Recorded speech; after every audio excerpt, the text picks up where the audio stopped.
Do you want to attract epic love and open up your heart for blissful, happy, committed relationships with a person who respects you, loves you unconditionally, and helps you to bring out the best version of yourself? So the first thing you should do is to figure out if there is a pattern in your brain that is causing you to self-sabotage. Notice that I said a pattern in your brain. So this is very important, and this is one of the things I teach my clients. Just because there is a pattern in your brain that is causing you to self-sabotage, that doesn't mean that this is your identity. This means that there is a pattern in your brain that is pre-automated to produce a certain behavior, and using the breakthrough of behavioral psychology and neuroplasticity, you can rewire your brain to set yourself free from the vicious cycle of attracting either emotionally unavailable partner or self-sabotaging your relationships or attracting dysfunctional relationships. And even though this topic is specifically for romantic relationships, it's the same pattern really. When we build unshakable confidence, first of all, we know what we deserve. And second, and this is even more important, we make sure that what we expect from other people is the same behavior that we are exhibiting ourselves. So without further ado, let's begin. And the first thing that I want to discuss in this video is your personality type. So the thing is that different people attract different personalities. And if you are familiar with the attachment theory, and even if you don't, there are give or take 3 personality traits: the anxious or insecure, the avoidant, and the secure. And we all want to be with secure attachment style, want to be with a partner who has a secure attachment style, because this type of people are committed, they're loyal, they're respectful, they're good at setting healthy boundaries. They're the kind of partner that will have your back no matter what.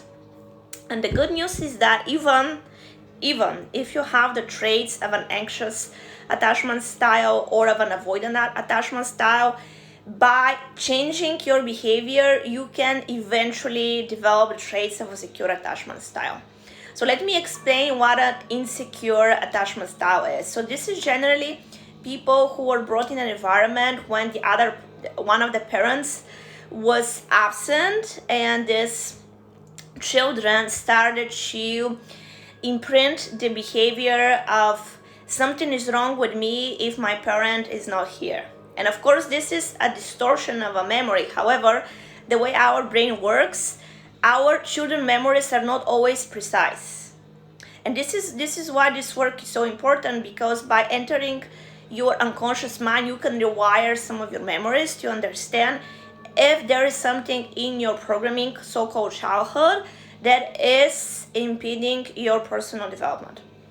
So these are the insecure attachment style people, who are also so-called people pleasers. So in other words, they act in a way that projects insecurity. So they're the kind of people that are jealous, or they constantly require validation, or they feel that the other person is going to leave them if they're not a specific type of behavior, whatever.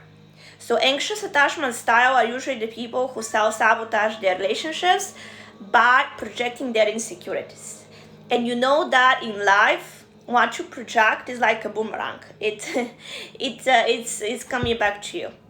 So on the other side, we have avoidant attachment styles, and they're usually the type of people who are emotionally unavailable, or they tend to play games. They're hot and cold. One day they love you, the other day they're not to be found, etc. And I want to say something very personal here. I used to be an avoidant attachment style in my early 20s. I'm not going to go into detail. That was because of my relationship with my biological dad and so forth. And I am happy to report that I was able to overcome my patterns and attract the love of my life. And I'm only sharing this to to affirm that just because, like I said in the intro, you had a pattern in your brain that is causing you to self-sabotage in certain area, this is not your identity. You are capable of evolving, changing, and completely releasing any old past limiting beliefs that are holding you back. So by the way, if you're interested in me talking more about how to overcome the traits of your programming, comment down below and I'm going to film another video. And this video is part of the series that I started on my YouTube channel, Unavailable Coaching, if you want to subscribe.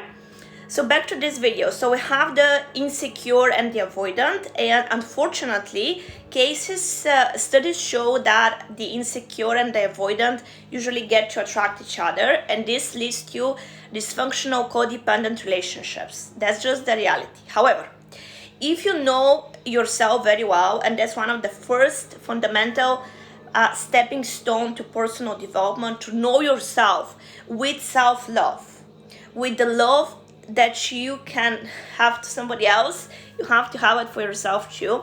So when you learn how to love and accept all parts of yourself, including your flaws, imperfections, and limiting beliefs, so once you enter the cave that contains your fear, whether the fear is of abandonment, or the fear is of not being good enough, or of perfectionism, or whatever, or if you have the fear that you cannot exist by yourself, you need someone to complete you, whatever the limiting belief is, doesn't matter. So once you do that, once you first acknowledge what is the limiting belief, then the next step is to unlearn the limiting beliefs. So how do you unlearn the limiting beliefs? You unlearn the limiting beliefs by realizing that there is a mirroring principle. So if your limiting belief is I'm not good enough, or if your limiting belief is I need someone to complete me, or if your limiting belief is that I need to take care of other people, this is usually the type of people who are the matriarch, or someone who is the caregiver, they need to take care of somebody. So whatever the situation is, then you have to go back to your childhood and see what happened with your parents, the way they were raising you, and how did this shape your belief system around the world.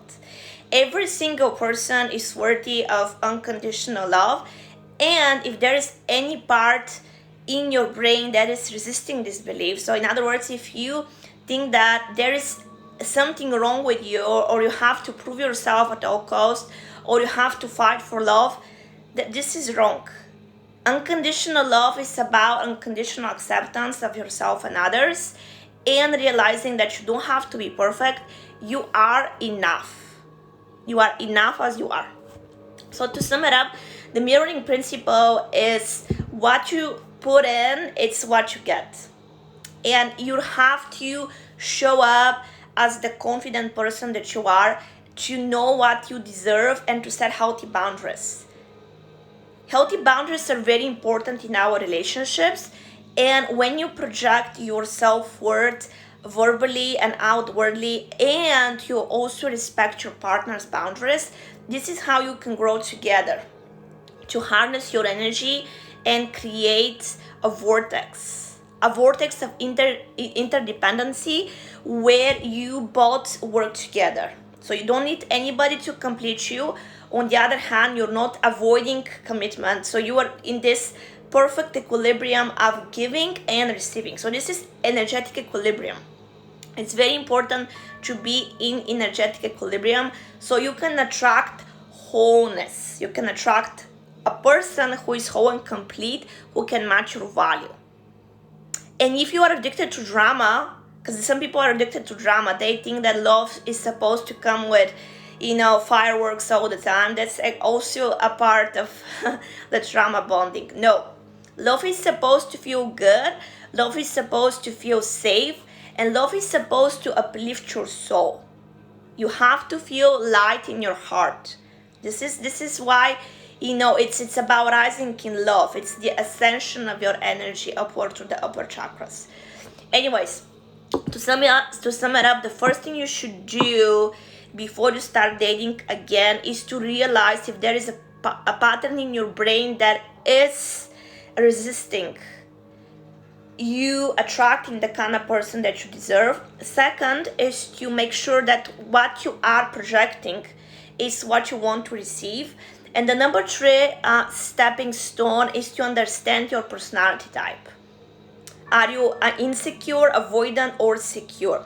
I'm gonna link down below a few resources that you can check out. If you like this video, kindly please give it a thumbs up. I will super appreciate it. If you have a single friend, please send them this video and subscribe to my channel for upcoming videos on this topic.